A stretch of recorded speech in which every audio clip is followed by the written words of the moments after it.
In the gospel, even on a Sabbath, Jesus cured a man with dropsy.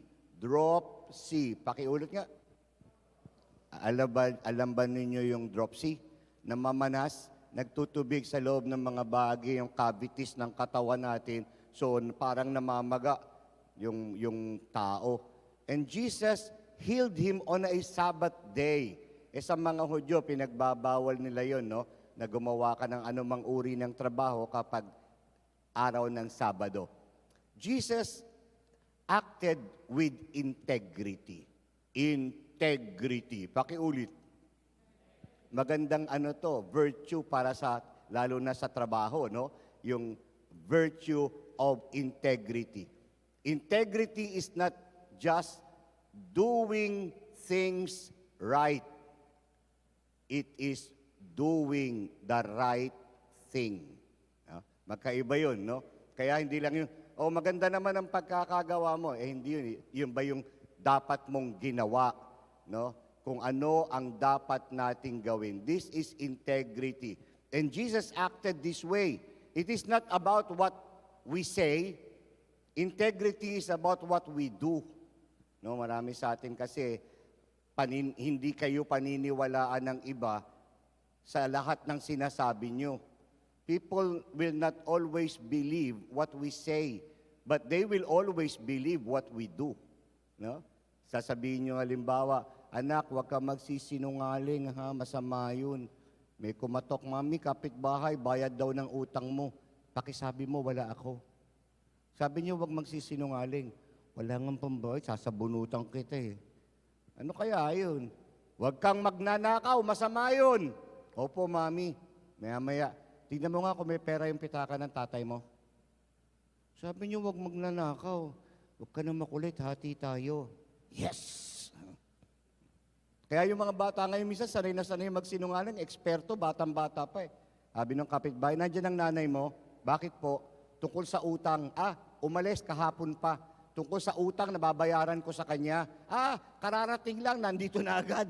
Ang bilis. Pag magbabayad ng kapitbahay, mabilis, nandyan ang nanay. Diba? Huwag kayong mag-aaway magkapatid. Masama yan. Ba't kayo ni mami? Lagi kayo nag-aaway. Paano kayo paniniwalaan? There is no integrity because integrity is not about words. It is about deeds. Sa ating pagsasabuhay, mahalin mo nanay mo. Maraming sakripisyo yan sa'yo. Alagaan mo yan. Ba't kayo, Daddy, hindi man nyo dinadalaw si Lola kahit may sakit? No? Hindi makikita ng mga tao na kung ano ang kanilang paniniwalaan sa atin. Hindi ang ating sinasabi, kundi ang ating ipinakikita sa ating mga gawa. No? A person with integrity, you will earn the respect of others. Yung mga katabi nyo yan, sabihin nyo sa katabi nyo, magiging kagalang-galang ka. Kagalang-galang ka. 1, 2, 3. Diba? Napangiti kayong lahat. Ang sarap kasing mapakinggan eh. Yung kagalang-galang ka. Kesa naman ang sasabihin sa'yo, kagulang-gulang mo. 1, 2, 3. Huwag ako tignan nyo, yung katabi nyo.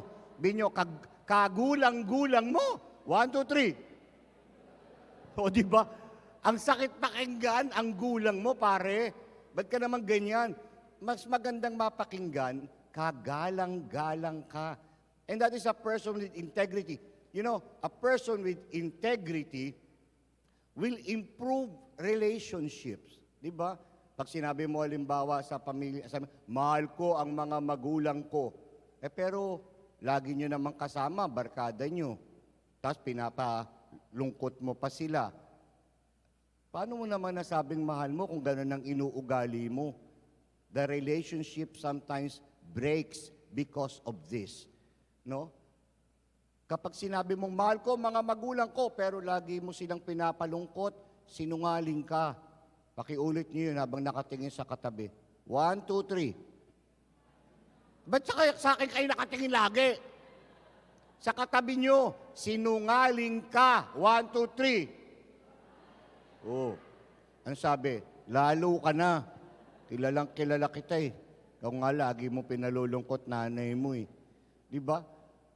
Sabihin mo, mahal ko ang pamilya ko. Pero lagi nyo kasama si kumpare. Sinungaling ka talaga. Pakiulit, habang nakatingin sa kabilang tabi. 1, 2, 3. Anong tatawag natin sa mga taong ganun? Na, ang sinasabi, hindi naman nakikita sa kanilang mga ginagawa. You know, tayong lahat, no, doing the right thing at all times and in all circumstances earns the respect of others. And it will develop our relationship. Lalo sa inyong pagtatrabaho, importante itong virtue na to eh. Yung to do the right thing. Some people want the easy path. Yung madalian lang, no? To do the right thing leads to better relationship. Pero ang ibang mga tao, gusto nila, gumawa ng kung ano yung pinakamainam. Some people would even like to tread on others just to go up. Yun ang aapak ba ng iba para tumaas? Sabihin nyo, may kilala akong ganyan. 1, 2, 3. Oo, sigurado ko naman may mga tao dito sa St. Peter, no? Naaapakan ka para lang makatungtong at magmukhang nakatataas kaysa sa iyo.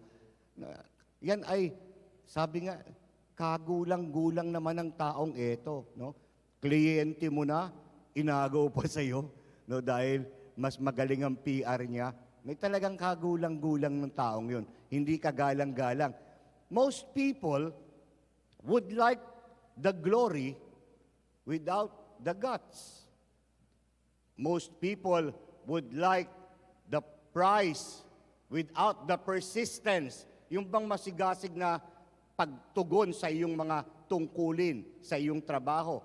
Most people want the money without the morals. And they want to have what is easy without the ethics.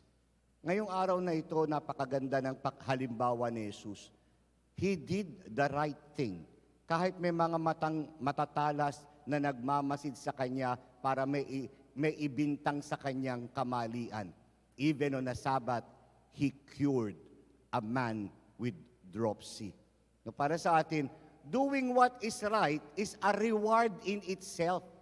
Just knowing that you did what is right is good enough. Mas magaan sa pakiramdam yung pag matutulog ka na, alam mong wala kang inargabyado, na alam mo na sa iyong trabaho, ginawa mo ang lahat ng tama.